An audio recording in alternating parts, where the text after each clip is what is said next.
옛날에는 원잠 생각을 할 수 없었잖아요. 한국형 원잠이 나올 거라고 생각 못했고 우리가 원자폭탄, 핵폭탄까지 스스로 가져야 되는 시간과 순간이 올 수도 있다. 조만간 전 세계에 보면은 제가 예상하는 건 근데 초입부에 아마 전쟁이 있을 것 같아요. 웬만한 나라에서 할 수 있는 게 전차예요 사실은. 근데 전투기는 안 못해요. 근데 우리는 성공 길을 가고 있다는 게 중요한 거죠. 그래서 우리 전력이 국산 전투기에서 80%까지 이루어지는 날이 아주 막연한 시기는 아닌 것 같다. 요거 순수하게 국뽕 가져도 된다. 주요국들이 전투기를 확보한 상황에서 왜 KF-21이 여전히 의미 있는 전투기로 평가하나요? 출발은 이제 처음에 미국의 눈치를 보면서 4.5세대라고 이제 발전을 하고 시작했는데, 근데 그렇게 시간이 개발하는 시간 2014, 15년들이 이제 지나면서 10년 전이죠. 미국의 F-35가 이제 본격 배치가 생산 배치가 되고 있고 수출이 나가고 있고, 그런데 이게 미국이 동맹 중에서도 마음에 안 드는 국가, 나라 상대로는 못 주는 거죠. 왜냐면 이란이 이제 옛날에 79년대 이제 그 신정 체제로 바뀌었듯이 그전엔 친미 국가였거든요. 이란이. 베네수엘라도 원래 친미 국가였고, 근데 그게 다 바뀌잖아요. 특히 이제 그게 중남미 국가 미국에서 안 믿고 있고 근본적으로. 그다음에 이제 중동 국가들, 그다음에 서남아시아, 동남아시아 다 믿어요 실제적으로는. 그나마 이제 이 한반도하고 일본하고 이제 뭔가 서로 얽혀 있어가지고 위교 전쟁을 이제 시작으로 얽혀 있기 때문에 여기는 줘요. F-35를 주고. 근데 바로 옆에 중국이 있단 말이야. 나머지 지역은 아주 뭐 이랬다 저랬다 뭐 회색 국가, 좋은 말로 회색 국가죠. 뭐 아프리카도 저 밑에 있는 남아공이 원래 백인들 그 중심의 국가였고 뿌리는 친서방이었는데 흑인 대통령 이제 흑인 정치 체제로 다 바뀌니까 회색 국가로 바뀌었고, 그래서 거의 믿을 수도 없고. 그러니까 아프리카 국가 중에 남아공이 제일 선진적으로 봤는데 이제 그것조차 이제 믿을 수 없는 아프리카 땅 자체가, 대륙 자체가.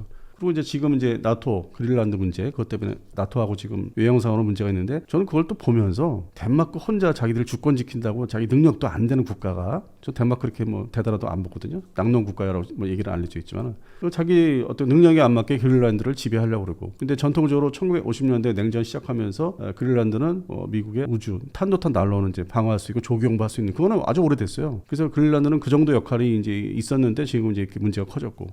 그래서 미국에서는 그린란드를 가져야 된다 이제 심하게. 근데 이것도 뭐 갖겠다는 것보다는 이제 최종 정리는 군사 기지를 더 설치한다든지 나토가 좀 신경 같이 쓴다든지, 그래서 뭐 탄도탄을 뭐 러시아 탄도탄을 어떤 방어 견제 측면에서 이제 하고 있는 거고. 그래서 이런 게 다 전 지구상으로 어울려져 있다 보니까 앞에서 말씀드린 대로 전투기 말씀드렸죠. 미국은 이제 국제 전투기라고 해서 1950년대 말부터 등급에 따라서, 동맹국의 등급에 따라서 아니면 조달 순위 아니면 조달의 어떤 그 생산 라인에 따라서 전투기를 이제 차등 공급을 해왔어요. 50년대 말부터 시작을 해가지고. 그러다 보니까 이제 지금은 그냥 F-16하고 F-35라는 전투기 가지고 동맹국 등급에 따라 줘요. 근데 여기에서도 못 들어가는 나라가 있어요. F-16의 최신형 블록 70이라는데 이걸 팔겠다 하더라도 비싸다. 그다음에 미국의 통제를 받고 싶지 않다. 그런 나라들이 나오는 거예요. 그러면 이것도 그냥 무조건 배제할 수는 없고, 배제를 하면은 또 중국 쪽으로 넘어가니까, 러시아 쪽으로 꼭 뭐 전투기 사는 거에 있어서 그런 게 아니라 성향이, 이걸 달래고 얼르고 달래려면은 뭔가 줘야 되는데, 그래서 이제 가만히 이제 이 상황을 이제 이렇게 서로 이렇게 막 뭉쳐 있다 보니까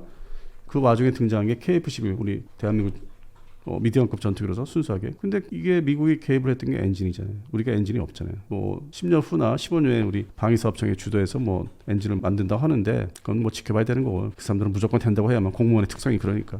그래서 그런 측면에서 이 전투기가 중요한 거예요. 이게 동맹을 관리하는 데 있어서 뭐 전차나 소총보다 이제 더 중요한 시기가 왔는데, 이거를 대응을 시킬 수 있는 나라가 없을까? 직접 옛날같이 F5 계열이라든지 시리즈, 뭐 F-22 실패작도 있지만 그거를 절충한 게 F-16 시리즈인데, 그것조차도 뭐 힘들어 하니까 서로. 그래서 이게 KF-21이 그 역할을 할 수 있지 않나. 그리고 자기가 통제할 수 있잖아요. 대한민국이 미국의 마음에 안 드는 나라에 수출을 하려고 이제 해요. 근데 또 미국하고 사이가 안 좋아. 그러면 쉽게 한국에다 한국 정부에 통보하기를, 나 엔진 못 줘, 엑스포트 라이센스 안 낼 거야. 그럼 못 팔아요. 이게 통제가 되잖아, 교묘하게. KF-21이 국산 전투기를 하는데 엔진은 국산이 아니기 때문에. 그러면 이거를 여기서 또 탈피하려면은 제가 볼 때 한 15년 이상 지나야 될걸요. 그러니까 중국이 러시아제 엔진을 카피 떠서 만들듯이 그 정도 하려면은 10년에서 빨리 10년 잡은 거고, 한 15년 정도 지나야만 가능하지 않을까. 근데 그 시절 15년 후에는 6세대 전투기 시대로 들어갑니다. 그럼 또 한 발짝 늦는 거죠. 지금의 5세대 전투기 시대에 F-55 판매하고 있듯이 4세대 경전투기를. 그 상당히 교묘한 거예요. 자기들은 이제 항상 앞서가면서 뭐 하나를 물려주는 듯 하면서도 통제를 할 수 있는 그런 걸 심어놓고, 엔진이고. 그리고 또 이제 나중에 또 우리가 독립적으로도 하려고 노력해서 가도 그때는 성능이 또 차이가 생길 것 같아. 지금 그때 가서 지금의 KF-11은 좋은데 블록 3까지는 스텔스까지 잘 나올 것 같은데 뭐 6세대 전투기 시대가 이제 2045년 이후에 50년대 바라보고 생기면은 우리가 또 초기 단계죠. 6세대 전투기 제대로 뭐 못할 수도 있고 먼저 숙제를 하고 난 다음에 시간적인 예산적인 측면 노력 이게 또 잠깐 텀을 둬야 되고 뭐 기술을 모아야 되고 하기 때문에 또 뒤처질 수 있는 상황이 또 온다고요. 5세대까지는 하더라도. 근데 어쨌든 KF-11은 현재로서는 딱 모여지더라고요. 도입을 하겠다는 나라들이. FA-50을 도입한 나라 아니면 도입을 예정한 나라들. 근데 FA-50도 미국제 엔진. 그다음에 미국하고 공동 설계. 이런 게 교묘하게 숨어 있잖아요. 순수 100% 국산은 아니라는 거. 이게 한 70%의 국산 KF-11. 그리고 이제 미국의 어떤 통제를 받으면서도 F-35, 그다음에 F-16V를 살 수 없는 여건과 상황에 있는 나라한테는 주라고 할 것이고. 그래도 뭐 이건 발전이죠. 대한민국에 있어서는 전투기 수출을 지금 시작한 지가 아직 10년 됐어요. 수출한 지가 이제 본격적으로 내보내기 시작한 게 그 50계열이죠. FA-50계열, T-50계열. 앞으로는 이제 합해지는 상품 두 가지 상품으로서 이제 KF-11이 등장하는 거고. 그래서 그런 면에서는 발전을 하고 있다. 요건 순수하게 국뽕이 가져도 된다. 그렇게 보고 있습니다. 한국과 UAE의 전략적 동반자 관계가 양국 방위산업 구조와 협력에 어떤 변화를 가져올까요?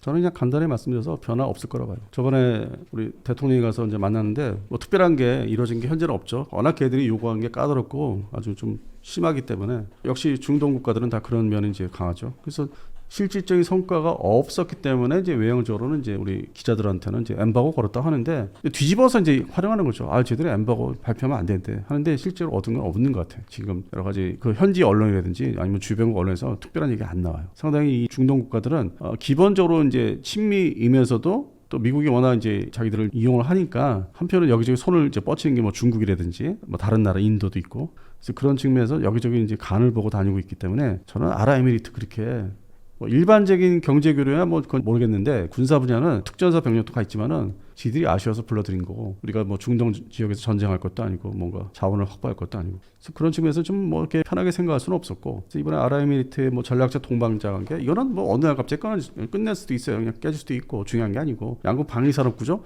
우리가 다 웬만한 거 가지고 있는데 왜 걔들한테 우리가 미래 잠재적인 경쟁자를 만들어야 되나 저는 그게 좀 부정적입니다. 튀르키예가 결국 우리의 경쟁자가 됐잖아요. 그 무인기 분야를 빼놓고 그러니까 우리한테 빼먹으려는 게 많고 그럼 실질적으로 우리 거를 좀 사주면서 이거를 이제 언론 기사로 발표하기 허용을 해야 돼. 그냥 우리가 체면이 살고 뭐 해당되는 정부가 이게 지금 성과를 드러나는데 그거 다 못하게 하고 있고 실제로 사인을 해준 거는 없는 걸로 알고 있고 그러면서 먼 훗날 몇 년 후에 뭘 해볼 수도 있다. 잠정적인 거 아니면은 좀 유보적인 거 뭐 그런 거라서 저는 아랍에미리트, UAE 뭐 중동 국가들 그런 거 행태는 별로 좋게 보고 있지 않습니다. 그래서 이게 우리 뭐 산업 구조, 양국 방위 산업 구조에 영향을 미칠 건 없다고 보고 있습니다. KF-21의 자국 무기를 자유롭게 통합할 수 있다는 점이 전투기 성능만큼이나 중요한 이유는 무엇인가요?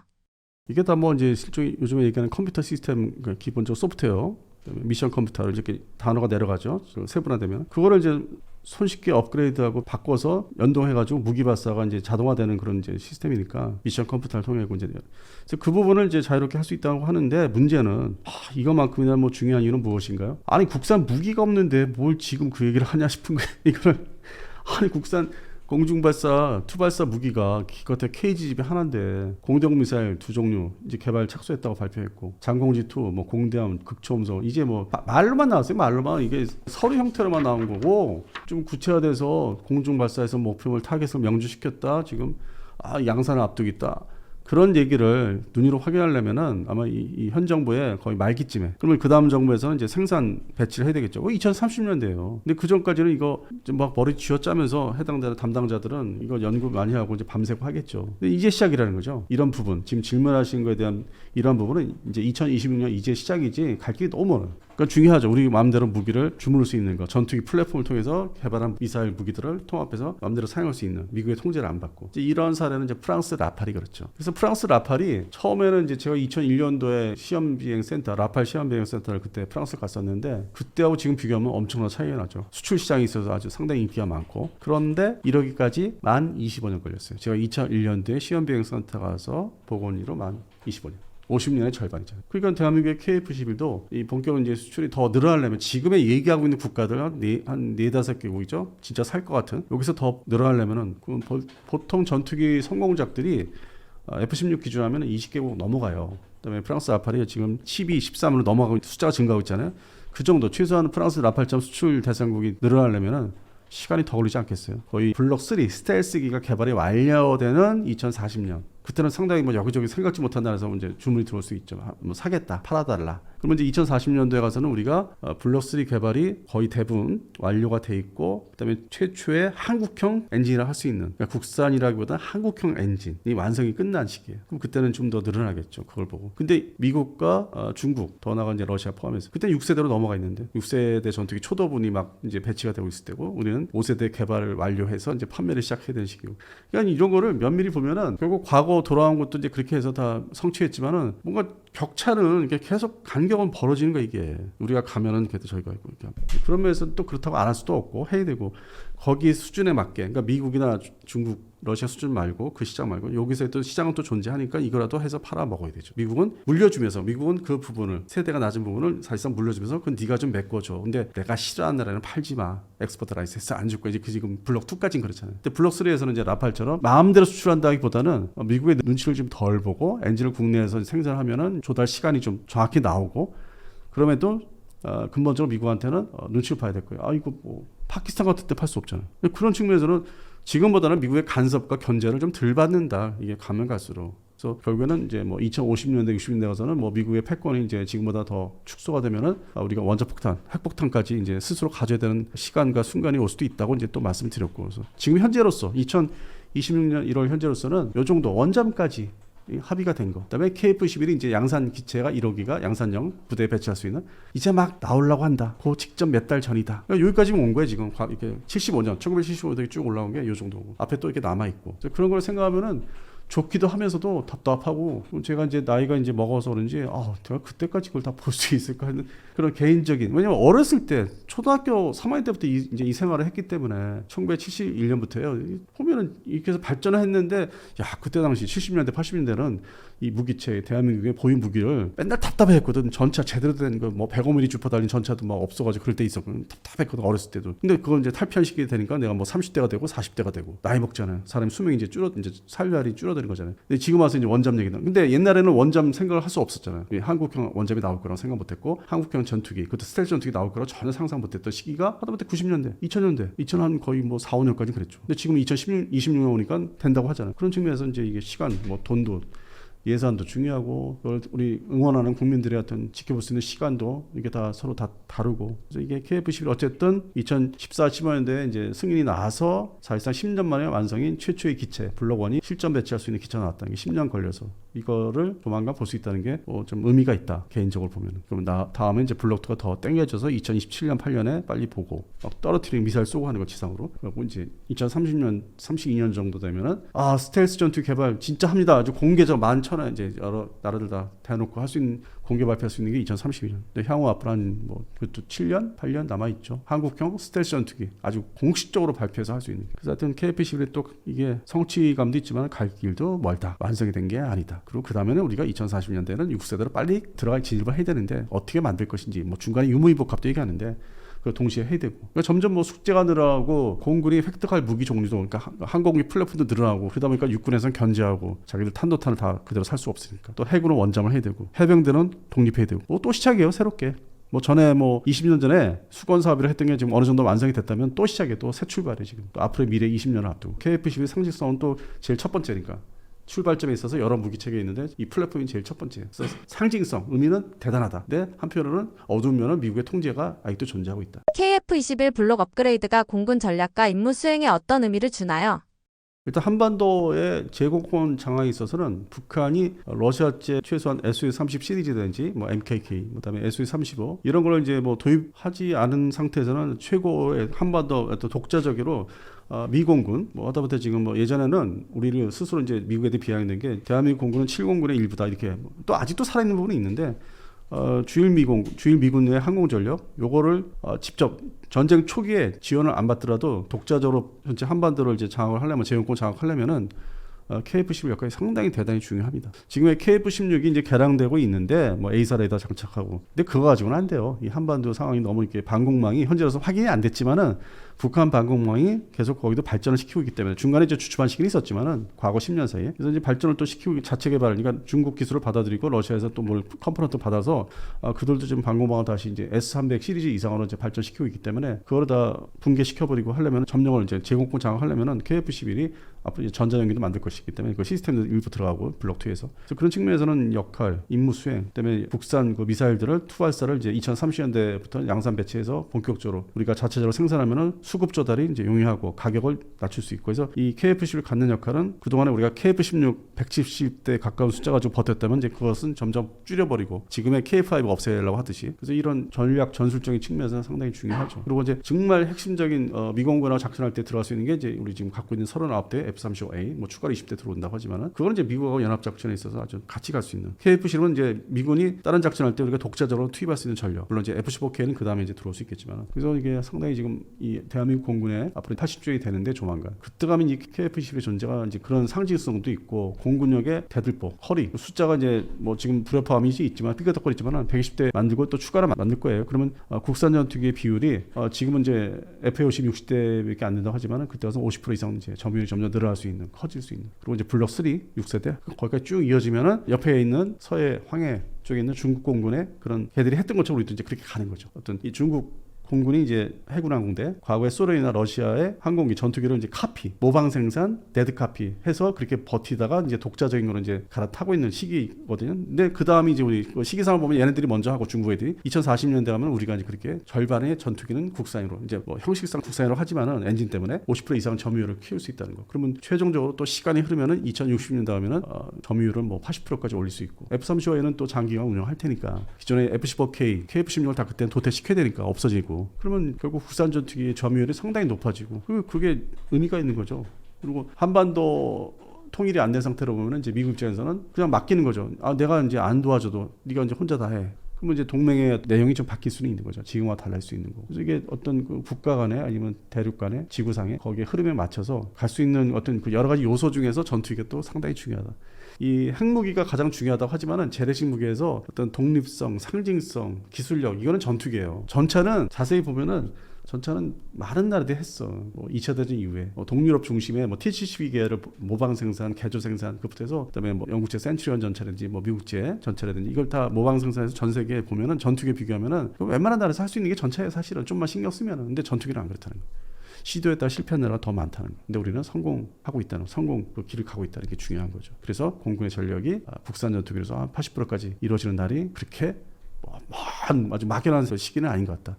예상을 할 수 있는 시기다. 이게 점점 늘어나는 게 그런 측면에서 의미가 있죠.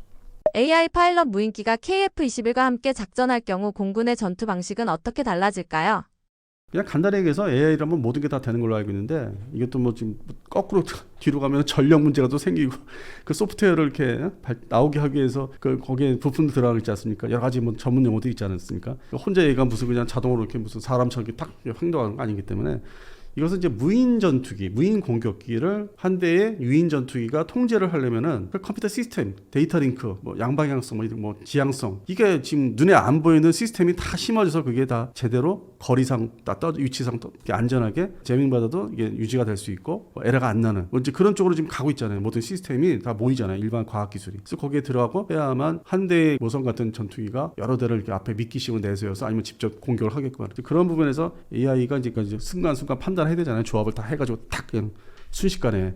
그래서 그런 거를 이제 말하는 거고. 그래서 일반 민간 분야에서 이제 AI가 등장함으로 있어서 일자리가 많이 줄어든다 하는데 AI가 이제 현재로서는 로봇 뭐 하루가들에게 맨날 뉴스에서 보는 거. 그러니까 단순화된 거는 로봇이 뭐 한다면 또 뭐 이 머리를 쓰는 거는 AI. 그래서 공군의 어떤 그 숫자 전투기 조종사 숫자가 인구 비례해서 뭐 거기에 들어온 사람이 줄어들면은 그거를 어느 정도 대체할 수 있지 않을까. 근데 결국 사람은 계속 남아 있는데 그런 측면에서 이제 공군의 조직과 구조, 운영 방식이 좀 바뀌겠죠. 근데 나가서 작전하는 거는 이미 다 알려져 있어요. 한 대의 전투기가 여러 대를 해서 교란시키고 뭐 유인해가지고 싸운다는 거. 그게 실전 지금 투입이나 실전 상황이 아직 없는데 이러다가 이제 조만간 제가 예상하는 건 2030년대 초입부에 아마 그런 시범 보일 수 있는 전쟁이 있을 것 같아요. 그런 항공전이. 지금은 뭐 태국과 캄보디아 항공전이나 파키스탄, 인도 더 나가서는 이제 이란과 이스라엘의 항공전. 그건 다 상식적으로 봤던 일이잖아요. 뭐 사거리가 200km의 공동 미사일을 격추했다는 것도 이미 그 미사일을 알고 있었기 때문에 일어날 수 있다 했는데 이것들이 지나면은 AI가 이제 어느 정도 결합이 되고 무인 전투기에 그래서 한번 이제 테스트 해봐야 되니까 어떤 이제 분쟁 지역에 미국이 아니면 이제 중국이 써본다. 특히 뭐 미국이 먼저 해보겠죠. 그래서 그런 측면에서는 이제 그걸 또 지켜봐야 되기 어떤 그 직전이기 때문에 그래서 우리 공군은 항상 그런 실전 사례를 지켜보고서 이제 움직여요. 그러니까 지금은 말로는 이제 뭐 서류상으로는 알 수 없는 뜻과 알 수 없는 얘기로 뭐 세미나에서 떠들고 있는데 그거는 실천에 할 수 있는 실천에 가까운 얘기는 아니고 그래서 좀 이거를 2030년대를 이제 초반부터 좀 뭔가 변화가 있는 거를 보려면은 우리 공군이 그렇게 도입을 하려면 이제 미국이 어떻게 하는지를 몇 년 사이에 봐야 된다. 그래서 그냥 지켜보고 있는 입장이에요. 근데 온갖 뭐 논문과 뭐 여러 가지 내용들이 나오는데 그건 어디까지 뭐 책자나 아니면 화면상에 있는 내용들이고 실천이 된 건 아니기 때문에.